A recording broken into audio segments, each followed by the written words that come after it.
भारत विश्व की सबसे प्राचीन सभ्यताओं में से एक, समृद्ध धरोहरों एवं असंख्य आकर्षणों वाला यह देश 32,87,200 वर्ग किलोमीटर तक फैला है। इसके उत्तर में हिमालय की पहाड़ियां, पूर्व में बंगाल की खाड़ी तथा पश्चिम में अरब सागर और बीच में हिंद महासागर से घिरा हुआ है। इतने बड़े देश यानी आकार में दुनिया के 7वें सबसे बड़े देश की सुरक्षा का जिम्मा जाता है रक्षा मंत्रालय भारत सरकार के पास। इस भाग में हम देखेंगे रक्षा मंत्रालय के स्वतंत्रता के पहले और उसके बाद का इतिहास, इसके साथ रक्षा मंत्रालय के अधीन विभिन्न विभागों के काम, रक्षा मंत्रालय से जुड़े विश्वविद्यालय, बजट और बहुत कुछ। और हाँ, आगे बढ़ने से पहले अगर आप देश के रक्षा क्षेत्र या भारतीय सेना संबंधी रुचि रखते हैं और ताज़ा जानकारी जानना चाहते हैं तो सब्सक्राइब करें और हमारे चैनल को ग्रो करने में मदद करें। रक्षा क्षेत्र भारतीय अर्थव्यवस्था के प्रमुख खर्चीले क्षेत्रों में से एक है। भारत की भौगोलिक एवं स्थलाकृतिक विविधता, खासकर इसकी 15,000 किलोमीटर लंबी सीमा पाकिस्तान, अफगानिस्तान, चीन, म्यांमार, नेपाल, बांग्लादेश और भूटान जैसे 7 पड़ोसी देशों से मिलती है। उनमें से खासकर पाकिस्तान और चीन भारतीय रक्षा बलों के लिए एक विशेष चुनौती है। इसके बावजूद भारत की अखंडता और स्थिरता की जिम्मेदारी विशेष रूप से भारतीय थल सेना, नौसेना, वायुसेना, अर्धसैनिक बलों एवं विभिन्न रक्षा संगठनों के जिम्मे आती है। भारत सरकार देश की सीमा क्षेत्र की रक्षा सुनिश्चित करने के लिए भी जिम्मेदार है। भारतीय सशस्त्र सेनाओं की कमान राष्ट्रपति के पास होती है और देश की रक्षा की जिम्मेदारी मंत्रिमंडल के पास है। यह कार्य रक्षा मंत्रालय द्वारा होता है, जो देश में रक्षा के संदर्भ में नीतिगत ढांचे और सशस्त्र बलों को जिम्मेदारियां प्रदान करता है। रक्षा मंत्री रक्षा मंत्रालय का प्रमुख होता है। रक्षा मंत्रालय का प्रमुख कार्य है रक्षा और सुरक्षा संबंधी मामलों पर नीति निर्देश बनाना और उनके कार्यान्वयन के लिए उन्हें सुरक्षा बलों के मुख्यालयों, अंतर सेना संगठनों, रक्षा उत्पाद प्रतिष्ठानों और अनुसंधान व विकास संगठनों तक पहुंचाना और उपलब्ध संसाधनों को ध्यान में रखते हुए कार्यान्वित करना भी उसका काम है। तो चलिए कुछ ऐतिहासिक पृष्ठभूमि भी जान लेते हैं। कोलकाता में ईस्ट इंडिया कंपनी की सरकार में वर्ष 1776 में एक सैन्य विभाग बनाया गया, जिसका मुख्य कार्य ईस्ट इंडिया कंपनी सरकार के विभिन्न विभागों द्वारा जारी किए सेना के संबंधित आदेशों का पूर्णतया जांच करना तथा उन्हें रिकॉर्ड करना था। सैन्य विभाग में शुरू में लोक विभाग की एक शाखा के रूप में काम किया और सेना में काम कर रहे लोगों की सूची बनाने और उसे रखने का काम किया। 1883 के चार्टर अधिनियम के अनुसार ईस्ट इंडिया कंपनी की सरकार के सचिवालय को एक सैन्य विभाग सहित 4 विभागों में पुनर्गठित किया गया था, जिनमें से प्रत्येक विभाग का प्रमुख सरकार का एक सचिव होता था। बंगाल, बम्बई और मद्रास प्रेसिडेंसियों में सेना ने अप्रैल 1995 तक संबंधित प्रेसिडेंसी की सेना के रूप में काम किया और उसके बाद संपूर्ण भारतीय सेना के रूप में स्थापित कर दिया गया था।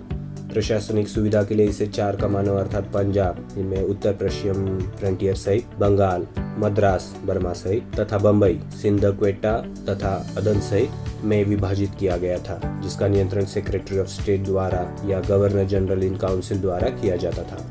सैन्य विभाग मार्च 1906 में समाप्त कर दिया गया और इसे 2 विभागों में जैसे सेना विभाग और सैन्य आपूर्ति विभाग में परिवर्तित किया गया। अप्रैल 1909 में सैन्य आपूर्ति विभाग को समाप्त कर दिया गया और इसके कार्यों का प्रभार सेना विभाग ने ले लिया। फिर से सेना विभाग को जनवरी 1938 में रक्षा विभाग के रूप में नामित कर दिया गया और अगस्त 1947 में रक्षा विभाग एक कैबिनेट मंत्री के अधीन रक्षा मंत्रालय बन गया।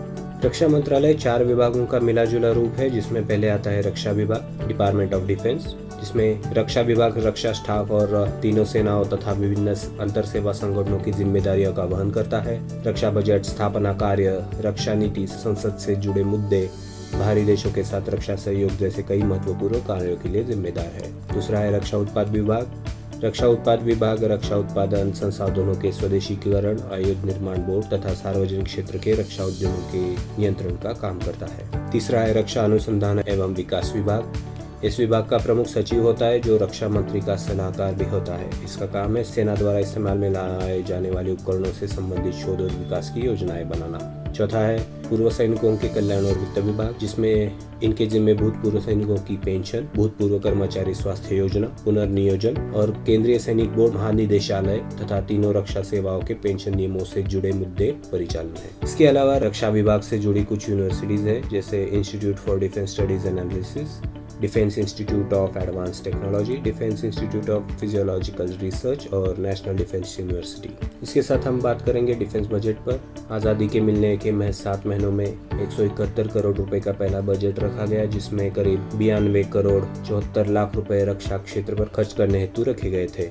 आज भारत का 2021-22 के लिए कुल रक्षा बजट 4,78,000 करोड़ रुपए रखा गया है, जबकि साल 2020-21 में ये आंकड़ा 4,71,000 करोड़ रुपए था। रक्षा बजट में सैनिकों के वेतन, भत्ते और पेंशन का खर्च भी शामिल होता है। Stockholm International Peace Research Institute की तरफ से जारी किए गए आंकड़ों के मुताबिक भारत जीडीपी के हिसाब से रक्षा बजट के मामले में टॉप 15 देशों में भी नहीं है। ओमान इस लिस्ट में टॉप पर है। ओमान अपने कुल बजट का करीब 9% हिस्सा डिफेंस पर खर्च करता है। सऊदी अरब इस मामले में दूसरे नंबर पर है। वो अपने कुल जीडीपी का 8% हिस्सा डिफेंस पर खर्च करता है। इजराइल का डिफेंस बजट अपने कुल बजट का 7% होता है। वही भारत का डिफेंस बजट 2.5% से ऊपर नहीं गया है। हालांकि चीन का डिफेंस बजट उसकी कुल जीडीपी का 1.5% से अधिक नहीं होता है। चीन का रक्षा पर होने वाला सालाना खर्च करीब 19 लाख करोड़ रुपए है, जबकि भारत सिर्फ 5 लाख करोड़ सेना पे खर्च करता है। हालांकि भारत रक्षा बजट पर सबसे ज्यादा खर्च करने वाले दुनिया के टॉप 5 देशों में शामिल है। इस लिस्ट में पहले स्थान पर अमेरिका है, जबकि दूसरे स्थान पर चीन है, तीसरे पर भारत, चौथे पर रूस और 5वें स्थान पर सऊदी अरब है। तो ये थी जानकारी भारत के रक्षा क्षेत्र की। इसके साथ हमें विश्वास है कि भारतीय सुरक्षा की जिम्मेदारी रक्षा क्षेत्र से जुड़ा हर वो इंसान बखूबी निभा रहा है, जिससे भारत की अखंडता और संप्रभुता हमेशा बनी रहे। तो यह थी जानकारी भारत के रक्षा क्षेत्र की।